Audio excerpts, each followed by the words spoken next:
خلونا أقول لكم بصراحة 3 نقاط رئيسية حتى أختم النقطة وأعطيك مجال للاستفسار. المعارضة في استراتيجيتها ترتكز على 3 نقاط رئيسية. لا قبول أبدا بالرجوع لما قبل 14 فبراير. ما بعد 14 فبراير الصورة تختلف، في دماء سقطت، في سجون، في تعذيب، في مساجد هدمت، في تاريخ جديد بعد 14 فبراير.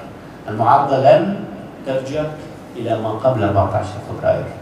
2، المعارضة لن تقبل بحلول جزئية أو شكلية. جرت لقاءات تحدثنا عنها بكل صراحة حتى في بداية الأحداث في فبراير 2011.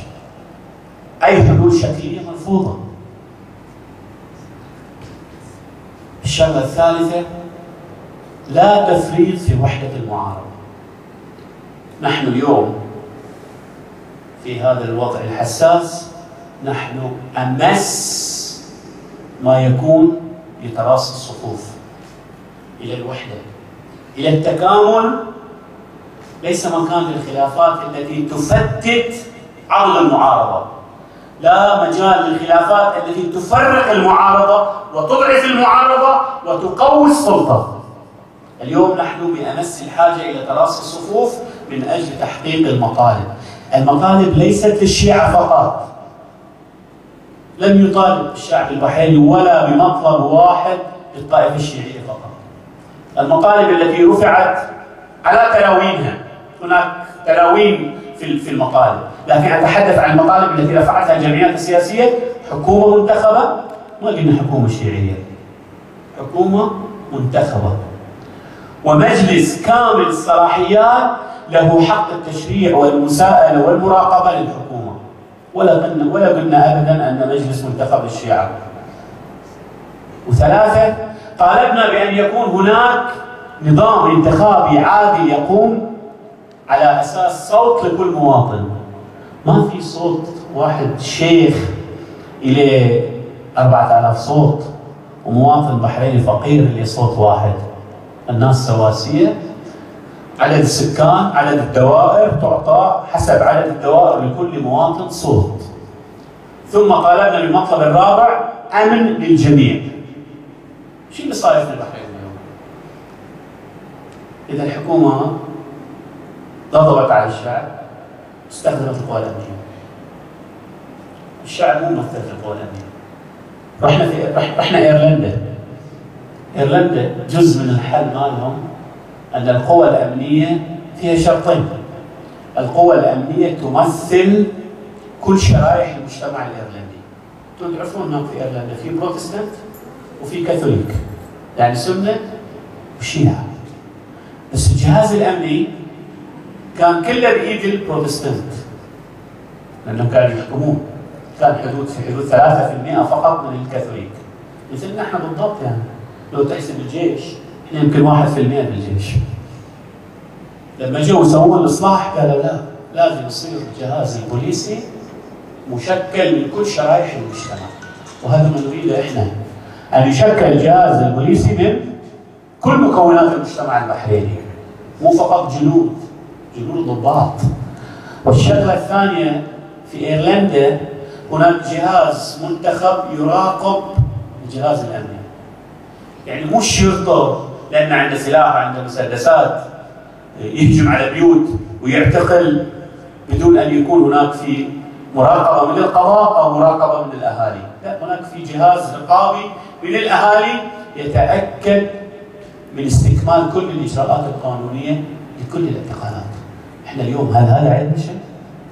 والله احنا من خلقنا الى اليوم ما تسمع الا واحد معتقل. يعني لم تتوقف الاعتقالات في البحرين منذ 100 عام. وانا قلت هذا الكلام البارحه في سماهيج.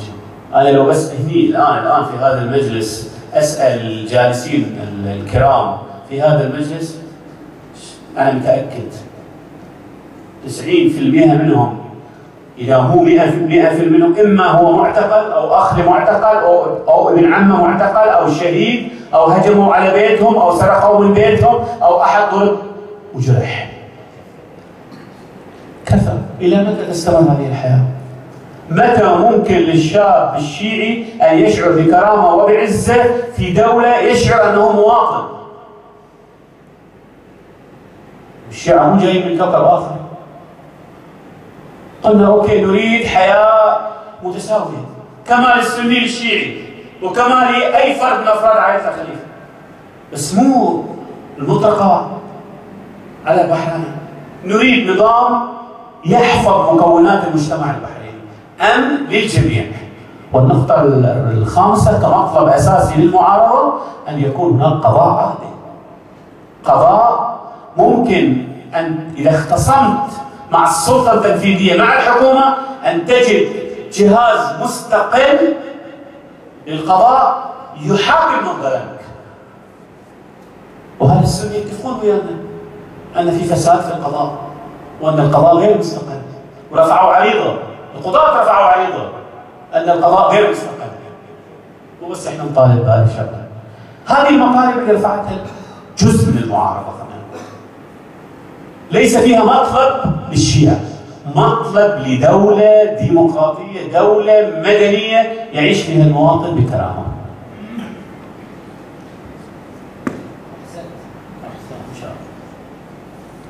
بخصوص موقفك من الرجوع السفير البحريني لإيران، ماذا تعلق على هذه النقطة؟ احنا أكبر وأبلغ إجابة لعودة السفير أن ما في مؤامرة بالبحر. تسألني هل بدأ النظام يصحح أخطاء؟ هل هناك في معادلة الآن إقليمية ودولية بدأت تتغير في المنطقة؟ قد يكون، لكن هل إحنا عندنا شك ولا 1%؟ هل كان عندنا شك بأن إحنا على الطريق الصحيح؟ وأن ما كان في مؤامرة وما كان في تدخل إيران، وأن إحنا نطالب بحقوقنا، وأن الله ناصر للمظلومين، وستعود الأمور رغم الألم ورغم الجراح ورغم المعتقلين ورغم السجون ورغم الشهداء ستنتصر. سيتحقق الحل السياسي في البحرين، لا شك عندي أنا. هذه تباشير الآن. ماذا يمكن أن يفعلوا أكثر مما فعلوا في مارس وإبريل؟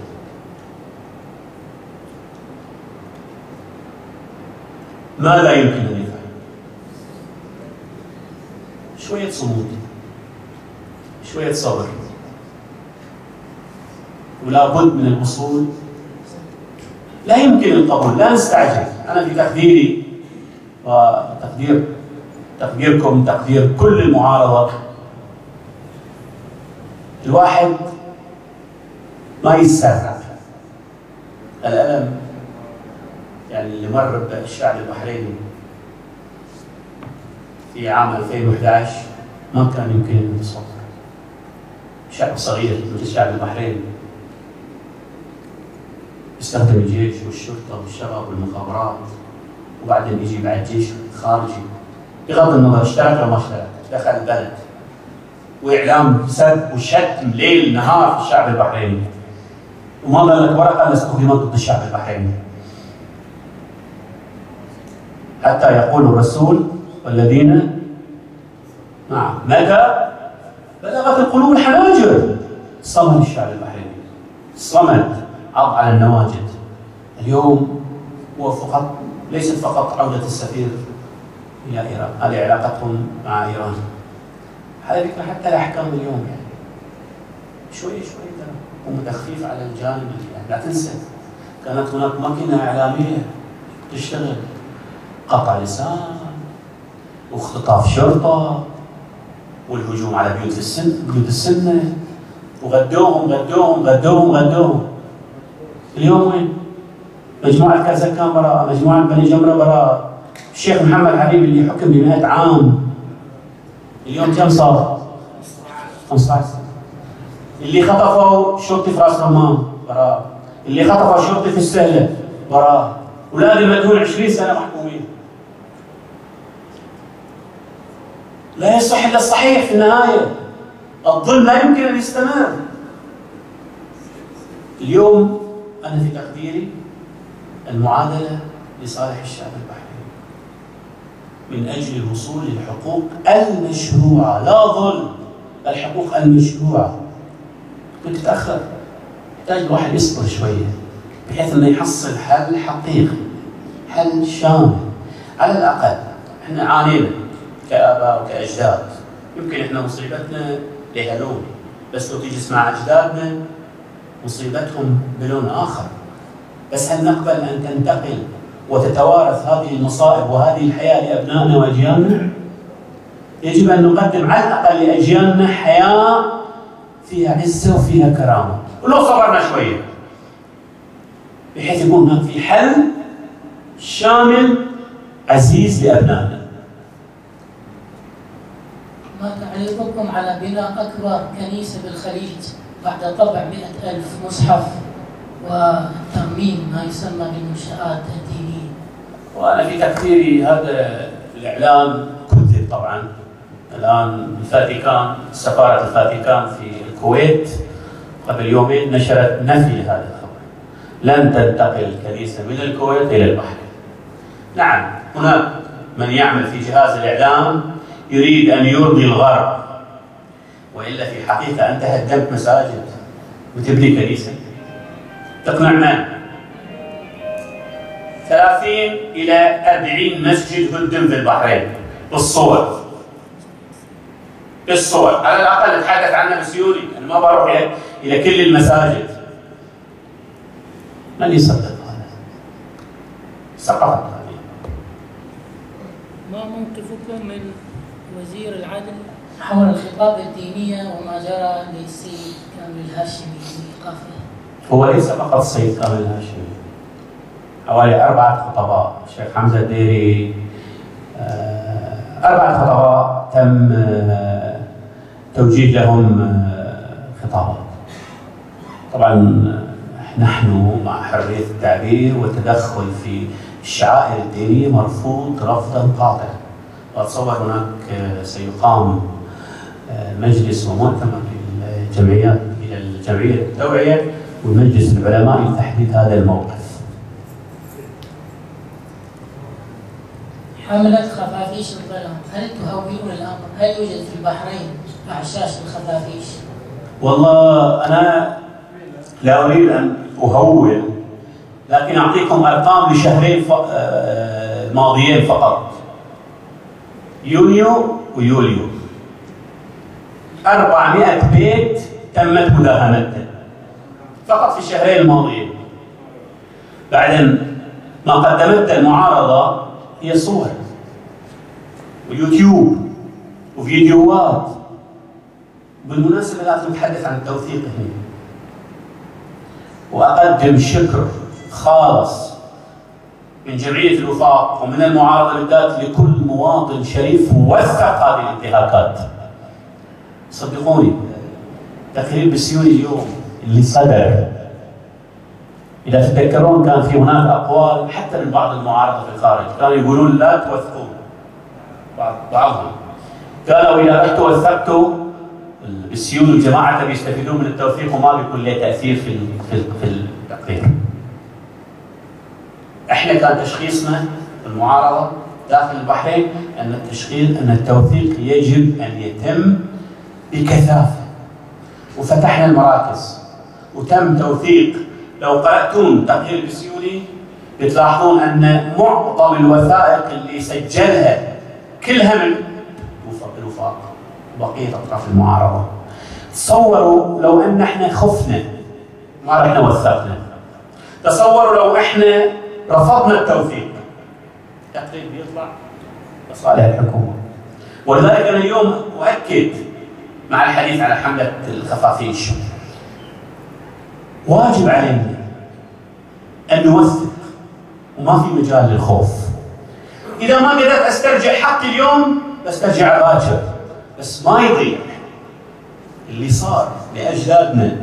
اقرأ في التاريخ اللي صار لأجدادنا في السنوات، خصوصا في سنة 1923 وما قبلها وبعدها بسنين. سألهم هجوم على البيوت، سرقة بيوت، سرقة أراضي. صدقوني إذا تبغون تعرفون هذه القصص اقروها في الأرشيف البريطاني. بس احنا ما وثقنا، ما عندنا توثيق. اليوم المعارضة والشعب البحريني يفخر أن في تقرير، هذا التقرير سيظل أولا يكون وثيقة لمحاكمة النظام. وثق كل الانتهاكات، 17 محور فيه انتهاكات، في القتل وفي السجون وفي التعذيب الممنهج وفي استخدام القوى المفرطة وفي مهاجمة البيوت وفي مهاجمة الجامعات. 17 انتهاك. هذه وثيقة لن ينساها التاريخ. رقم واحد. على الأقل وثقنا كل الجرائم التي كانت تحدث من قبل لم توثق إلا ما جد وندر، إلا ما حدث في 14 فبراير وما بعده. الآن عندك وثيقة رسمية عالمية توثق ما تم من انتهاكات. اثنين، من حقك أن ترفع المحاكمات إذا مو داخل خارج، إذا مو محلي دولي. واليوم باكر مثل ما قلت لكم أهم توصية 1716 محاكمة كل القيادات اللي عذبت وقتلت وسجنت وانتهكت وعذبت المساجد. عندك وثيقة اليوم حافظ عليها، وهذا اللي صنعها أنا وأنت وفلان وفلان وأهلي وأهلك، وكانوا شجعان. لأن لا تنسون التوثيق كان ما زال في أيام السلام الوطنية، وكان الناس ما يخافون يرجعون ويروحون يجون يوثقون اللي انضرب ولا أخوه قتل ولا انجرح ولا سرق، كله وثق، موجود وثائق فيها. من اليوم بعد نقول ما قبل تقييد البسيوني وثق، بس ما بعد تقييد البسيوني يحتاج أن يوثق أيضا، لأن الانتهاكات ما وقفت، صح ولا لا؟ الانتهاكات ما زالت مستمرة، والدليل أن 50 شهيد توفوا بعد تقييد البسيوني. فحملة خفافيش هي ليست حملة للدعاية، ليست حملة للتهويل، هي من أجل توثيق ما تم من انتهاكات. ماذا تقولون حول الحملة الأخيرة بما سميتموها الرهائن؟ هل هم رهائن؟ يعني أنا جاوبني إذا أنا الآن إحنا نقول حسب الوثائق الموجودة عندنا أن هناك 1400 معتقل. والسلطة أمس تحدثت عن 923 معتقل. طيب أنا أترك 1400. أنا أتكلم عن 923 معتقل. ما هي تهمتهم؟ سراق، مجرمين، ناس طالبوا بحقوقهم، يعني سجناء رأي يجب أن يفرج عنهم. أبسط شيء سجناء رأي يجب الإفراج عنهم، كما تحدث السيد بسيوني وراودكم إياه. يجب أن يكونوا خارج السجون. كل المنظمات الدولية، مو بس كل المنظمات الدولية يا إخوان، 60 دولة في جنيف طالبوا بإطلاق سراح جميع المعتقلين السياسيين. هم أغبياء ليه؟ وستكون هناك جلسة أيضا في 17 أو 18 سبتمبر. لدينا مؤتمر في الوفاق مع المعارضة في 1 سبتمبر حول جنيف. سنتحدث عن 3 محاور. هل تم تنفيذ توصيات بسيوني أو لا؟ ما تم تنفيذه وما لم يتم تنفيذه. 2. الانتهاكات ما بعد تقييد بسيوني. 3. التوصيات التي طالبت بها 60 دولة ماذا تحقق منها؟ ومطلوبين أيضا ترى من ناحية حقوقية، يعني الآن نتحرك احنا في البحرين كمعارضة وكشعب بحريني على الجانب الحقوقي والجانب السياسي والجانب الميداني والجانب الإعلامي. كل هذه المحاور مطلوبة. التدافع الإقليمي الدولي، الموقف الروسي والدور البريطاني الأمريكي وما قام به بعض المحسوبين على السلطة حول دخولهم إلى سوريا وما قاموا به من دفع الأموال، ومؤتمر مكة القادم في السعودية والدور مؤتمر جنيف، ما تقولون بذلك؟ يعني احنا كمعارضة في وثيقة المنامة طرحنا مطالبة، وكمعارضة نتحرك في الداخل من ناحية سياسية ومن ناحية حقوقية مع كل السفارات الرئيسية لدول العالم، ونتحرك في الخارج مع كل المنظمات والدول من أجل استرداد حقوق الشعب البحريني. هناك دول تتعاطف وتتقدم وهناك دول تتأخر. البعض تحولت مواقفه. انتم لاحظتوا 60 دولة اللي صوتت لصالح البحرين ووقفت وطالبت بحقوق الإنسان، تتذكرون؟ في بعض الدول ترى يمكن ما سمعتوا عنها. دول من أمريكا اللاتينية ودول من آسيا ودول من أوروبا وأمريكا لا شك. شلون بنت هذه الرؤية؟ عن شغلتين: إيصال المعلومات لهم.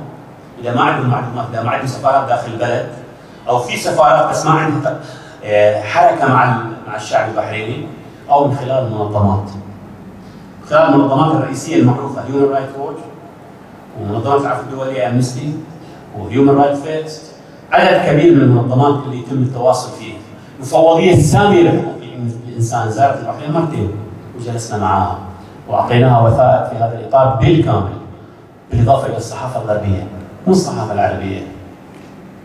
عار عار إلا ما شد ولده. لا تجد صحيفة عربية تكتب عن الجرائم والانتهاكات التي حدثت في البحرين، مع الأسف. ليش؟ بعضهم يقول لك هذه إلا الشيعة، لأن الشيعة مهدور دمهم، كان الشيعة ما لهم حقوق. وإذا جيت بعد القنوات فحدث ولا حرج. حصار مطبق على الحركة في البحرين، منهج طائفي بغيض. فقط الإعلام الغربي اللي فعلا على مستوى التلفزيون، البي بي سي والفرانس 24 والحرة وبعض القنوات الأجنبية. الآن روسيا اليوم دخلت في نقل الأحداث. الصحافة الغربية الأمريكية والبريطانية كان لهم دور والباع كبير. روبرت فيسك الكاتب في الاندبندنت معروف مشهور، يمكن له أكثر من 10 مقالات، وهذا كل مقال إليه وزنه. يعني الدول اللي تريد أن تعرف معلومات تروح لهؤلاء الصحفيين. هذا كان موجود في البحرين، وكان موجود في يوم 14 فبراير و15 16، وكان موجود في السلمانية. وإذا تبغون اقرأوا عن روبرت فيسك لما كان في مستشفى السلمانية، كلمات من الذهب. شاهد كان على الجرائم التي حدثت في مستشفى السلمانية. نحن نتحرك دون الدخول في التفصيل ضمن استراتيجية الوصول لكل الدول المؤثرة في ملف البحرين، حتى مكة. اليوم اجتماعهم في مكة، واليوم طلعنا بيان طالبنا بأن يكون هناك موقف للقضية البحرينية. هذا حق طبيعي أن أطالب وأتحرك من أجل أن أسترد حقوقي المشروعة للشعب البحريني، وسنواصل هذا الخط من أجل أن تتحقق المطالب. قوات درع الجزيرة هي قوات عهد السلام أو ماذا تنظرون لها؟ المعارضة تحدثت في بياناتها السابقة، يعني بعض المعارضة سماها بصورة واضحة أنها قوات احتلال. لماذا تكون موجودة في البحرين؟ الحوار يعني حتى أعطي لماذا مجلس التعاون لما تعامل مع الملف اليمني أرسل مبادرة، وعندما جاء الملف البحريني أرسل جيوش؟ لماذا لا يكون هناك دور إيجابي من مجلس التعاون أو جامعة الدول العربية أو مجلس الأمن؟ الآن في الملف السوري مجلس الأمن اجتمع أكثر من 15 مرة ولم يجتمع مرة واحدة عن ملف البحرين.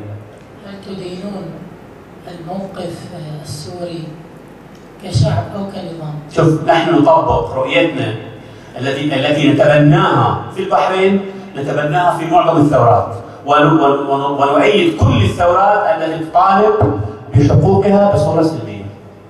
كيف تنظرون إلى النواب الذين دخلوا سوريا ويملكون مخالفة للقانون؟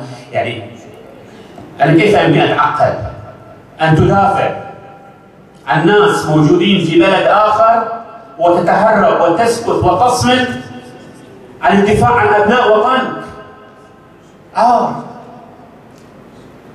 هنا هدمت مساجد، هنا قتل أكثر من 100 شهيد، هنا 3700 كما ذكرت سجنوا و4500 اعتقلوا. هل قرأت بيان واحد من هذه الجماعات تندد بهذه الجرائم؟ كيف يمكن أن تؤيد وتدعم الديمقراطية في سوريا وأنت ساكت ولا تتحدث ولا تطالب ولا تدعم المطالبة الديمقراطية في البحرين؟ تناقض واضح بنفس بغيض طائفي مرفوض. يتم توجيه اتهامات أنكم تستغلون قضية يوم القدس العالمي في الترويج إلى أجنداتكم الخارجية. لا علاقة، يعني ما يقوم به الشعب البحريني من التأييد للقضية الفلسطينية ليست اليوم، ليست وليدة في 14 فبراير. متى توفى الشهيد عباس الشيخوي؟ ألم يتوفى؟ ألم يستشهد في مسيرة يوم القدس؟ محمد جمعة، سنة محمد جمعة. المطالبة والدفاع عن القدس لم يبدأ في 14 فبراير، وهناك مسيرات ومسيرات تحدثت في هذا الإطار. نعم، يعني ما حدث في عام 2011 من حصار خانق ومن جراح ومن شهداء سقطوا، لم يكن هناك مجال للخروج في مسيرة يوم القدس، وهذا شيء منطقي. لكن هل تخلى الشعب البحريني عن القدس؟ الصحافة البحرينية تناولت قضية لقاء السفير الأمريكي بكم في شهر رمضان وأنكم تلوون ذراع الحكومة بالقوة الأمريكية، ماذا تقولون؟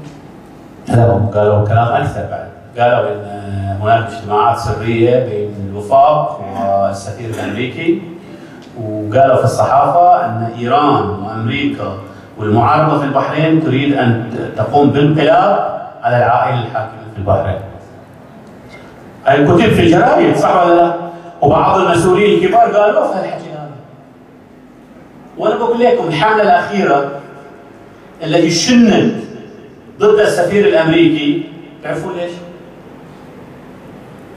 بعد فشل الاتصالات في فبراير ومارس، ارتأت السفارة الأمريكية أن يكون هناك وسيط دولي لعدم وجود ثقة، أنه الحاجة الآن لأن يكون وسيط دولي لحل الأزمة. هل تعولون على الدور الأمريكي في حل هذه الأزمة؟ شوف، نحن نتحرك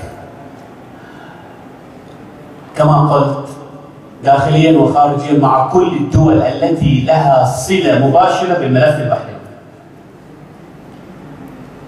السياسة مصالح، هم يبحثون عن مصالحهم ونحن نبحث عن مطالبنا واسترداد حقوقنا العادلة.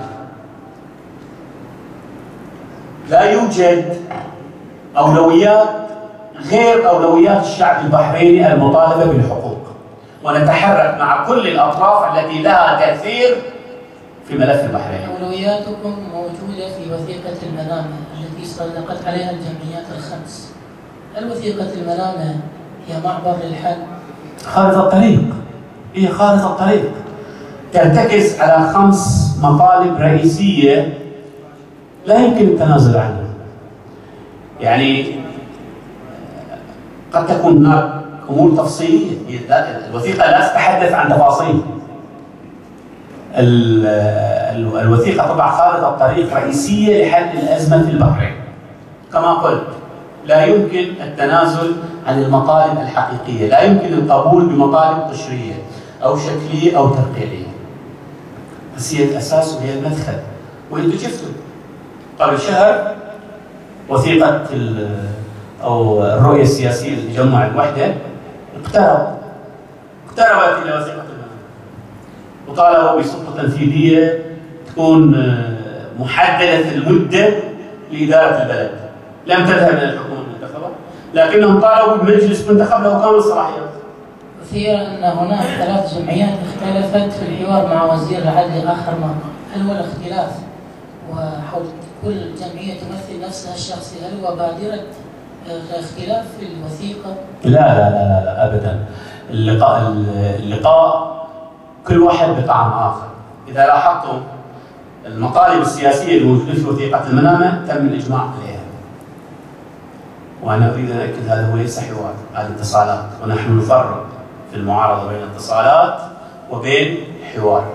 الاتصالات تتم مستمرة من كل الأطراف القوى المعارضة، بس الحوار لا. الحوار يجب أن تكون له أجندة محددة وجدول زمني وإرادة جادة وتنفيذ إرادة هذا الحوار.